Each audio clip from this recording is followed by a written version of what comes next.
سے کہہ رہا ہوں کہ جو آتنکوادی دہشت گردوں نے جو بربریت کے مظاہرے کیے ہیں پہلگام میں، اور وہ ناقابل بیان ہے، وہ تکلیف دہ ہیں، دردناک ہے، اور جتنا بھی اس کا ہم کنڈیم کریں وہ کم ہے، کیونکہ وہ لوگ تو اپنے آپ کو حیوانات اور بدترین جانوروں سے بھی زیادہ گری ہوئی حرکت انہوں نے کی ہے، اور کسی کے مذہب کا نام پوچھ کر یہ بات ان کی جان لینا، یہ سراسر غلط ہے، ظلم ہے، اور ہم امید کرتے کہ انشاءاللہ تعالی اللہ سبحانہ و تعالی ان کو دنیا میں بھی اور آخرت میں بھی ان دہشت گردوں کو سخت عذاب سے نوازے گا، اور ان کے اوپر جو لوگ بیٹھے ہوئے ہیں وہ بھی تباہ و برباد ہوں گے۔ دوسری بات یہ ہے کہ جو آل پارٹی میٹنگ کا ہے،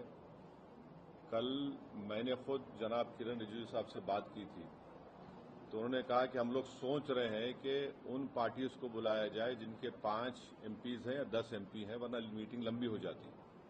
تو بولا ہم چھوٹے پارٹیز کو بلا لیجئے، تو وہ مذاق کرے، ارے تمہاری آواز تو بڑی اونچی ہے۔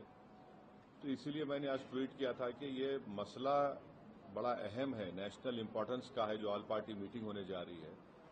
کہ اس میں سب پارٹیز کو بلایا جائے۔ تو ابھی جب میں آپ سے بات کر رہا تھا تو ہوم منسٹر آفس سے ہوم منسٹر میرے سے بات کیے اور بولے کہاں ہیں آپ؟ تو میں نے سر حیدرآباد میں ہو، تو بولے دیر ہوگی مگر آپ آئیے۔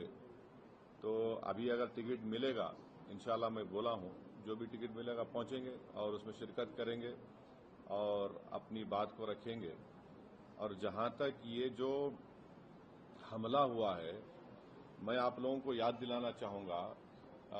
2000 میں اٹل بہاری واجپئی کی سرکار تھی،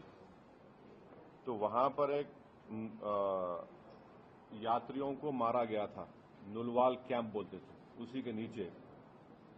30 لوگ مارے گئے، یاتری مارے تھے جب واجپئی وزیر اعظم تھے۔ تو اس کے بعد ایک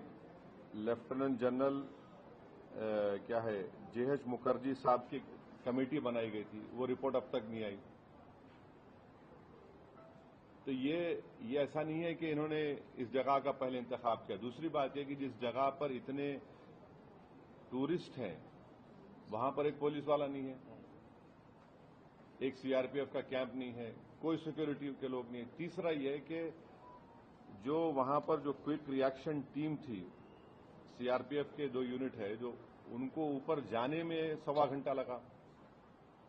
اور ان کمینوں حرامزادوں نے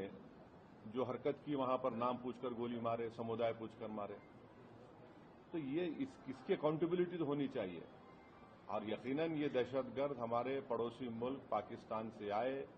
پاکستان کے ISI، پاکستان کے جو ان کا اسٹیبلشمنٹ ہے، ان کی پوری تائید اور پوری سپورٹ ان کو حاصل ہے۔ چوتھی بات یہ ہے کہ یہ بارڈر کیسا کراس کر کے آئے، کون ذمہ دار ہے اس کا؟ اگر وہ پہلگام تک آ گئے تو سری نگر تک بھی پہنچ سکتے۔ کتنی دور ہے سری نگر وہاں پہ لوگوں کے لیے؟ تو یہ یقیناً اکاؤنٹیبلٹی فکس ہونی چاہیے، اور ان ظالموں سے، ان کمینوں سے جنہوں نے جن 26 لوگوں کی جانیں لی ہیں، ان سے انصاف اسی وقت ہوگا جب اکاؤنٹیبلٹی بھی فکس ہوگی اور ان لوگوں کو کیفر کردار تک پہنچائیں گے، ان دہشت گردوں کو۔ اور امید کرتے کہ ہماری حکومت ان لوگوں کا تعاقب کرے گی، ان لوگوں کو جو مرنے والے پریواروں ہیں ان سے انصاف اسی وقت ہوگا جب اکاؤنٹیبلٹی فکس ہوگی، اور یہ دہشت گرد جو ظالمانہ اور بالکل ہی گھٹیا قسم کی، حیوانیت سے بدترین حرکت انہوں نے کی، اس کا ہم